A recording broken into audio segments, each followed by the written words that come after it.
Iran news में है तो प्रीलिम्स एग्जाम के लिए IR and places in news के पर्सपेक्टिव से कुछ क्वेश्चंस को हम प्रैक्टिस करेंगे।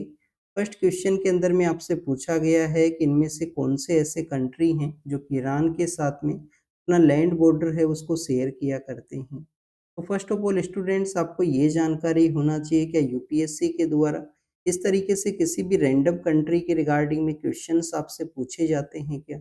2021 का जो प्रीलिम्स का पेपर था उसमें यूपीएससी ने अफगानिस्तान से रिलेटेड इसी तरीके से क्वेश्चन है वो आपसे पूछा था।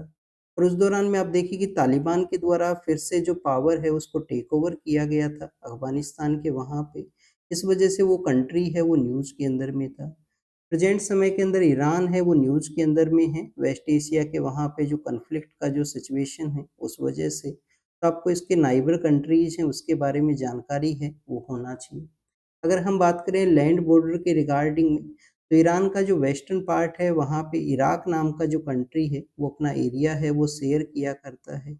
इराक के नॉर्दर्न पार्ट के अंदर में जो टर्की है वो सिचुएटेड है, तो टर्की के द्वारा भी अपना एरिया है वो ईरान के साथ में शेयर है वो किया जाता है।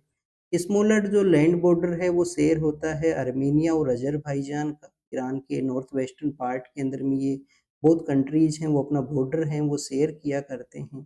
फिर आप देखिए कि ईरान का जो कम्प्लीटली नॉर्दर्न पार्ट है वहाँ पे कैस्पियन सी है, कैस्पियन सी अपना एरिया है वो शेयर किया करता है। एक इम्पोर्टेंट वाटर बॉडी है जो कि ईरान के साथ में एरिया है वो शेयर करता है। फिर अगर हम सेंट्रल एशियन कंट्रीज के बारे में रीड करें तो नॉर्थन जो नॉर्थ ईस्टर्न पार्ट है ईरान का वहाँ पे आप देखिए कि जो तुर्कमेनिस्तान है वो अपना एरिया शेयर करता है, जहाँ से हम तापी पाइपलाइन है वो लेके आने वाले थे, बट सिक्योरिटी कंसर्न्स की वजह से वो प्रोजेक्ट अभी स्टिल एग्जिस्टेंस में नहीं आया है। ईरान का जो ईस्टर्न पार्ट है वहाँ पे एरिया शेयर हुआ करता है, अफगानिस्तान का एरिया शेयर होता है और पाकिस्तान का जो एरिया है वो भी यहाँ पे शेयर है वो हुआ करता है। तो ये कुछ ऐसे कंट्री हैं जो अपना एरिया शेयर करते हैं। ताजिकिस्तान नाम का जो कंट्री है वो इसका पार्ट है, वो नहीं है। तो यहाँ पे जो करेक्ट आंसर है वो क्या रहेगा, 4 कंट्रीज हैं वो अपना एरिया शेयर करते हैं। एक बार ईरान का जो लोकेशन है उसको हम मैप के ऊपर भी प्रैक्टिस करते हैं और आप भी अपने एटलास के अंदर में ज़रूर से प्रैक्टिस करना। आप देखिए कि यहाँ पे अजरबैजान है, अजरबैजान के ही नाइबर एरियाज़ के अंदर में जो अर्मेनिया का एरिया है वो भी शेयर होता है। यहाँ पे जो टर्की है उसका भी एरिया शेयर हुआ करता है। ये आप देखिए कि इराक है और इस पार्ट के अंदर में आपको तुर्कमेनिस्तान है, तुर्कमेनिस्तान के अलावा अफगानिस्तान और पाकिस्तान है वो भी अपना एरिया है वो शेयर करते हैं। 3 इम्पोर्टेंट वाटर बॉडीज हैं जिनके साथ में ईरान अपना एरिया शेयर करता है। नॉर्दर्न पार्ट के अंदर में कैस्पियन सी सिचुएटेड है। साउथ आप देखिए कि साउथ वेस्टर्न पार्ट के अंदर में जो पर्शियन गल्फ है वो यहाँ पे सिचुएटेड है। और कम्प्लीटली जो सदर्न का जो पार्ट है यहाँ पे आपको जो गल्फ ऑफ ओमान है उसके साथ में भी ईरान के द्वारा एरिया है वो शेयर किया जाता है। और यही एक इम्पोर्टेंट ज्योग्राफिकल लोकेशन होने की वजह से जो यहाँ पे स्ट्रेट है जो पर्शियन गल्फ को गल्फ ऑफ ओमान के साथ में कनेक्ट करता है, तो वहाँ पे भी आप देखिए कि ईरान का डोमिनेशन है और इस स्ट्रेट का जो नाम है वो क्या है, स्ट्रेट ऑफ होर्मुज के नाम से इसको हम जानते हैं। तो हो सकता है यूपीएससी आपसे काफ़ी इजी क्वेश्चन पूछे कि स्ट्रेट ऑफ होर्मुज है वो कौन से दो इम्पोर्टेंट वाटर बॉडीज को कनेक्ट करता है, पर्शियन गल्फ और गल्फ ऑफ ओमान को वो कनेक्ट वो किया करता है। तो राइट आंसर है वो क्या रहेगा, फर्स्ट क्वेश्चन का राइट आंसर रहेगा कि 4 कंट्रीज हैं वो एरिया शेयर करते हैं। ताजिकिस्तान है वो अपना एरिया नहीं शेयर करता है। सेकंड क्वेश्चन आपसे पूछा गया है कुछ वाटर बॉडीज के बारे में कि इनमें से कौन से ऐसी वाटर बॉडी हैं जो कि ईरान के साथ में अपना एरिया है उसको शेयर करते हैं। तो स्टूडेंट्स जो कैस्पियन सी है उसके बारे में अभी हमने यहाँ पे देखा, पर्शियन गल्फ है उसके बारे में भी रीड किया और जो गल्फ ऑफ ओमान है जो पर्शियन गल्फ को कनेक्ट करता है स्ट्रेट ऑफ हॉर्मुज के थ्रू में। बट आप देखिए कि यहाँ पे जो गल्फ ऑफ आदेन है वो नहीं है। गल्फ ऑफ आदेन कहाँ है, हॉर्न ऑफ अफ्रीका का जो ईस्टर्न पार्ट है वहाँ पे गल्फ ऑफ आदेन है वो सिचुएटेड है। तो 2 वाटर बॉडी हैं जो कि अपना एरिया शेयर करते हैं और जो गल्फ ऑफ आदेन है वो कनेक्ट होता है रेड सी के साथ में। वहाँ पे भी एक स्ट्रेट है वो पास होती है, स्ट्रेट का नाम है बेबल मंदाब। स्ट्रेट का जो नाम है वो क्या है स्टूडेंट्स, बेबल मंदेब उस स्ट्रेट का नाम है। ये आपको पता होना चाहिए। यहाँ पे आप देखिए कि ये जो एरिया है जो सऊदी अरेबिया का जो वेस्टर्न पार्ट है, ये रेड सी का एरिया है। इसके कंप्लीटली सदर्न के अंदर में गल्फ ऑफ आदेन है और यहाँ पे जो कनेक्ट करने वाला जो स्ट्रेट है जिसको कि हम बेब अल मंदाब स्ट्रेट के रूप से जानते हैं। नेक्स्ट क्वेश्चन के बारे में अगर हम प्रैक्टिस करें तो आपसे क्वेश्चन पूछा गया है कि organisation of petroleum export countries के नाम के जो ऑर्गेनाइजेशन है, इस ऑर्गेनाइजेशन का कौन सा ऐसा कंट्री है जो पार्ट नहीं है या किसके पास में मेंबरशिप है वो नहीं है।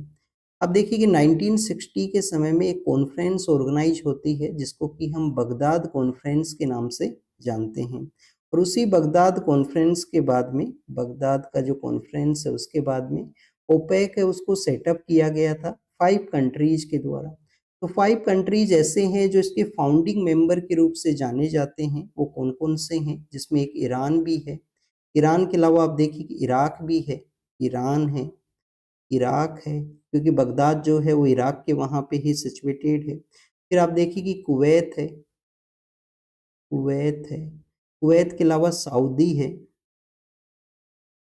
सऊदी है और स्टूडेंट्स वेनेजुएला है। वेनेजुएला जो कि लैटिन अमेरिका के वहाँ पे सिचुएटेड है और रिसेंटली यूएस के द्वारा इनका टेरिटरी में जो इंटरवेन किया गया था उस वजह से ये कंट्री है वो भी न्यूज़ के अंदर में था। तो रसिया नाम का जो कंट्री है वो नहीं है, ओपेक का यहाँ पे उनके पास में मेंबरशिप भी नहीं है और उसके फाउंडिंग मेंबर हैं वो भी नहीं हुआ करते थे। प्रेजेंट समय के अंदर में ओपेक के अंदर में जो मेंबरशिप है वो 13 कंट्रीज का है। समय-समय पे एक कंट्री ऐसा भी है जिसको सस्पेंड भी कर दिया जाता है मेंबरशिप की रिगार्डिंग में और कुछ अफ्रीकन कंट्रीज हैं उनको यहाँ पे प्रेजेंटली जो मेंबरशिप है वो मिला है ओपेक में। ओपेक का जो हेडक्वार्टर है वो कहाँ पे है? इसका जो अर्लियर हेडक्वार्टर है वो जिनेवा के अंदर में हुआ करता था। अर्लियर हेडक्वार्टर कहाँ पे? जिनेवा में हुआ करता था। बट प्रेजेंट समय में अराउंड 1965 के समय से जो हेडक्वार्टर है वो वियना के वहाँ पे इसको सेटअप किया गया है। तो ओपेक का हेडक्वार्टर वियना के अंदर में है, जिनेवा में पहले हेडक्वार्टर होता था। 5 कंट्रीज इसके फाउंडिंग मेंबर थे, ईरान, इराक, कुवैत, वेनेजुला और सऊदी अरेबिया और यहाँ पे भी ईरान इसका पार्ट है, वेनेजुला जो न्यूज़ में है वो भी इसका पार्ट है। नेक्स्ट अगर हम बात करें स्टूडेंट्स, आपको कुछ वाटर बॉडीज के बारे में मेंशन किया गया है और ये किस कंट्री से रिलेटेड वाटर बॉडी हैं। तो आप देखिए कि फर्स्ट आपको जो पेयर के अंदर में लेक मराकाइबो के बारे में मेंशन है। लेक मराकाइबो जो कि वेनेजुएला का एक इम्पोर्टेंट लेक है। ये हमने जब वेनेजुएला न्यूज़ के अंदर में था तो इसका हमने काफ़ी बार प्रैक्टिस भी किया था। लेक उर्मिया नाम का जो लेक है जो कि ईरान का जो नॉर्थ वेस्टर्न पार्ट है वहाँ पे सिचुएटेड है और एक सोल्टी लेक ये हुआ करता है, सोल्टी लेक है, लेक उर्मिया।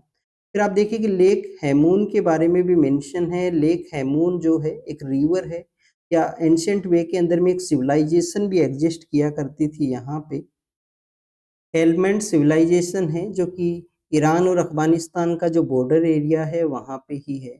तो जो लेक हैमून है जो कुछ पार्ट उसका अफ़गानिस्तान के अंदर में है, कुछ पार्ट उसका ईरान के वहाँ पे है। और आप देखिए कि एक फ्रेश वाटर लेक आपको मिलेगा। ये फ्रेश वाटर लेक है लेक हैमून और लेक उर्मिया जो है वो सोल्टी वाटर लेक है। तो यहाँ पे जो करेक्टली कितने पेयर्स हैं? 3 पेयर्स यहाँ पे करेक्टली मैच हैं। नेक्स्ट क्वेश्चन में आपसे पूछा गया है कुछ ऑर्गेनाइजेशंस आपको दे दिए गए जिसमें संघाई कॉरपोरेशन ऑर्गेनाइजेशन भी है, ब्रिक्स के बारे में भी मेंशन है और इंडियन ओशियन रिम एसोसिएशन भी है। क्वेश्चन आपसे ये पूछा गया है कि इंडिया और ईरान बोथ इनमें से कौन से ऐसे ऑर्गेनाइजेशन हैं जिसके दोनों ही कंट्री हैं उनके पास में मेंबरशिप है। तो संघाई कॉरपोरेशन ऑर्गेनाइजेशन जिसमें आप देखिए कि 4 सेंट्रल एशियन कंट्रीज हैं। 4 सेंट्रल एशियन कंट्रीज कौन से?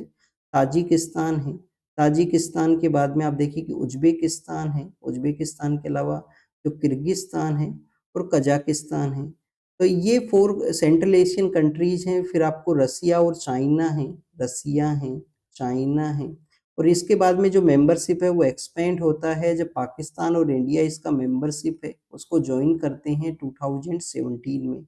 और लेटर फेज के अंदर में मेंबरशिप जब एक्सपेंड हुआ एससीओ का तो जिसमें ईरान को भी मेंबरशिप दे दिया गया 2023 के दौरान में। और फिर आप देखिए कि जो बेलारूस है जिसका क्लोज कनेक्टिविटी है रसिया के साथ में तो बेलारूस को जो मेंबरशिप है वो भी दिया गया। तो एससीओ के भी मेंबर हैं इंडिया और ईरान दोनों ही यहाँ पे। ब्रिक्स के बारे में रीड करें तो 5 कंट्रीज़ हैं जो इसके फाउंडिंग मेंबर होते थे और फाउंडिंग मेंबर तो आप देखिए कि 4 कंट्री हुआ करते थे। फिर बाद में अफ्रीका है, साउथ अफ्रीका है, उसको भी जॉइन कर लिया गया। तो इस तरीके से 5 जो मेंबर्स हैं वो इसके बनते हैं। ब्राज़ील है, रसिया है, इंडिया है, चाइना है और साउथ अफ्रीका है। बाद में जो मेंबरशिप है वो इसका भी एक्सपेंड हुआ है रिसेंटली, जिसमें इजिप्ट को भी मेंबरशिप दिया गया है, इजिप्ट को भी दिया गया है, इथोपिया को भी दिया गया है, इथोपिया को भी दिया गया है, ईरान को भी मेंबरशिप यहाँ पे मिला है उस दौरान में, यूनाइटेड अरब अमीरात को भी मेंबरशिप दिया गया और रिसेंटली जो मेंबर कंट्रीज को ज्वाइन किया है ब्रिक्स को, उसका नाम है इंडोनेशिया। 2 ऐसे भी कंट्री हैं जिनको इनवाइट किया गया था मेंबरशिप के लिए, उन्होंने इसको जॉइन नहीं किया। एक तो आप देखिए कि अर्जेंटीना है, अर्जेंटीना ने तो डिनाई ही कर दिया और सऊदी अरेबिया है, उसको भी इनवाइट किया गया बट ऑफिशियली अभी सऊदी अरेबिया के द्वारा ब्रिक्स को नहीं जॉइन किया गया है। तो इंडिया और ईरान बोथ इसके मेंबर्स हैं ब्रिक्स के यहाँ पे। इंडियन ओशियन रिम एसोसिएशन, जिसमें कुछ अफ्रीकन कंट्रीज भी इसके पार्ट हुआ करते हैं। जो इंडियन ओशियन के जो कुछ जो आइलैंड कंट्रीज हैं वो भी इसके पार्ट हैं, तो उसके अंदर में भी आपको ईरान का प्रेजेंस है और इंडिया के द्वारा ही इसको, इस रिम एसोसिएशन है जिसको स्टार्ट किया गया था 1997 के समय में। तो ऑल 3 ऑर्गेनाइजेशन जहाँ पे इंडिया और ईरान है जो यहाँ पे मेंबर्स हैं। तो ये बेसिकली आईआर एंड डेट कुछ प्लेसेस के बारे में हमने क्वेश्चंस को प्रैक्टिस किया है। क्वेश्चंस आपसे इन्वायरमेंट के बारे में भी हो सकते हैं कि हमारा जो एशियाटिक चीता है वो कहाँ पे मिला करता है, वो ईरान के अंदर में ओनली उसका प्रेजेंस है और इंडिया के अंदर में जो प्रेजेंट समय में जो चीताज हैं वो अफ्रीकन चीताज हैं। फिर आपको एशियाटिक जो लाइन है जो कि हमारे गिर के वहाँ पे जो मिला करता है, तो आप देखिए कि जो एशियाटिक लाइन है जिनको कि पर्शियन लाइन के रूप से भी कंसिडर किया जाता है, तो ये यहाँ पे आपसे क्वेश्चन हो सकता है। इंडस वैली सिविलाइजेशन के रिगार्डिंग में कोई क्वेश्चन हो सकता है कि उस दौरान में किस इम्पोर्टेंट सेंटर के साथ में हमारा कनेक्टिविटी था या किस सेंटर के ऊपर में कुछ एविडेंस वहाँ पे मिले हों, तो ऐसा भी कोई सवाल पूछ लिया जाए। क्योंकि एक सिमिलर वे के अंदर में सिविलाइजेशन उनका डेवलपमेंट हुआ था ईरान एंड इंडिया के यहाँ पे।